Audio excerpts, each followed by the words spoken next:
हरे कृष्णा। सभी को सादर प्रणाम।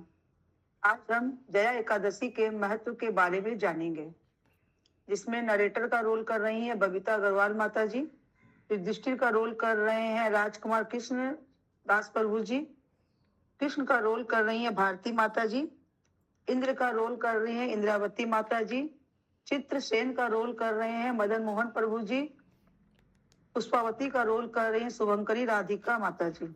हरे।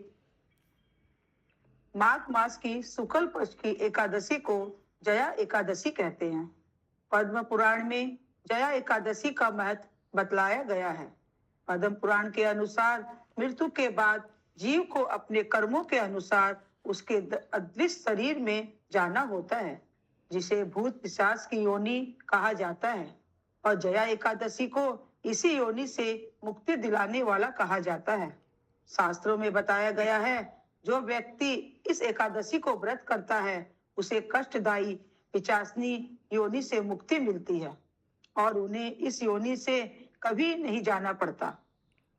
एक बार युधिष्ठिर महाराज ने भगवान श्री कृष्ण से पूछा,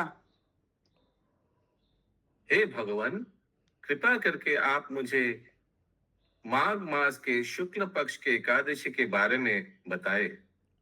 इस एकादशी का क्या नाम है और इस एकादशी को व्रत करने से क्या फल प्राप्त होता है? राजन, आपने मनुष्यों के उद्धार के लिए प्रश्न किया है। इस एकादशी का नाम जया एकादशी है। इस एकादशी के फलस्वरूप मनुष्यों को ब्रह्म हत्या के पाप से मुक्ति मिलती है और भूत पिशाच की योनियों से भी मुक्ति प्राप्त होती है।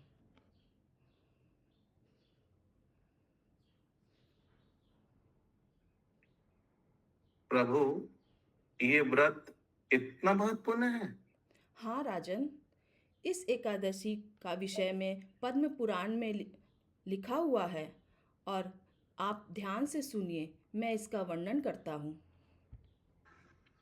एक समय की बात है, स्वर्गलोक में नंदवन में देवराज इंद्र सोम रस का पान कर रहे थे। अप्सराएं उनके सामने नृत्य कर रही थी और कई गायन सुंदर संगीत प्रस्तुत कर रहे थे। मुख्य संगीतज्ञ चित्रसेन अपनी पत्नी और पुत्र के साथ वहां उपस्थित हुए। वहां पुष्पावती नाम की एक अप्सरा चित्रसेन की तरफ आकर्षित हो गई। दोनों को एक दूसरे की ओर आकर्षित देखकर देवराज इंद्र क्रोधित हो गए। तुम दोनों मुझे प्रसन्न करने का नाटक कर रहे हो। नहीं नहीं महाराज, ऐसी कोई बात नहीं है। तुम दोनों मुझे मूर्ख समझते हो। तुम दोनों के प्रति आसक्ति मुझे साफ दिखाई दे रहा है। मुझे क्षमा कीजिए देवराज इंद्र, हमसे बहुत बड़ी गलती हो गई है। इतनी भारी सभा में तुम दोनों ने मेरा अपमान किया है। मैं तुम्हें साफ देता हूँ, तुम दोनों मनुष्य की योनि धारण करोगे और धरती पर जाकर अपने पाप कर्म का फल भुगतोगे। नहीं नहीं महाराज, हमें क्षमा करें, हमें ऐसा श्राप ना दे। हम ऐसा श्राप ना दे भगवान। उसी क्षण उन दोनों ने मनुष्य का रूप धारण किया और हिमालय के शिखर पर आ गए। वहां चारों ओर बर्फ ही बर्फ थी, न खाने को कुछ था न पीने को कुछ। दोनों ठंड से कांप रहे थे और उन्हें एक गुफा में शरण लेनी पड़ी। न जाने कौन से पाप कर्मों की सजा भोग रहे हैं। हाँ सही, कहाँ आपने कोई बस बहुत बड़े पाप हुए हैं। तभी तो ना कुछ खाने को है ना कुछ पीने को, बस केवल ठंड से भुगत रही हूँ। हे भगवान श्री हरि, हमें मुक्ति दिलाओ, हमें मुक्ति दिलाओ भगवान। हे प्रभु, हमें ये कृपा करें, हम पे कृपा करें प्रभु। हे भगवान। उस रात को भगवान को याद करते रहे और सारी रात जागते रहे। संयोग से वह दिन जया एकादशी का था।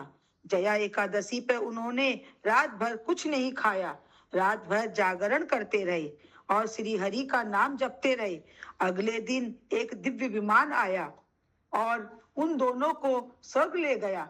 उन्हें देखकर देवराज इंद्र आश्चर्य में पड़ गए और पूछने लगे, तुम दोनों स्वर्ग में, तुम दोनों वापस यहाँ कैसे आ गए?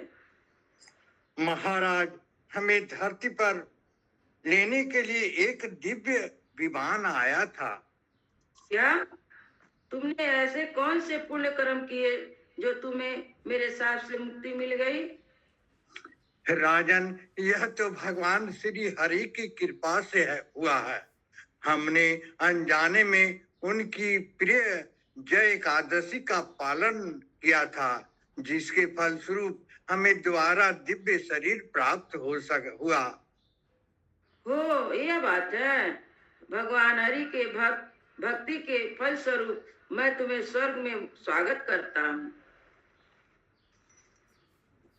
इस कथा से हमें यह सीख मिलती है कि मनुष्य को जया एकादशी का श्रद्धा और निष्ठा पूर्वक पालन करना चाहिए।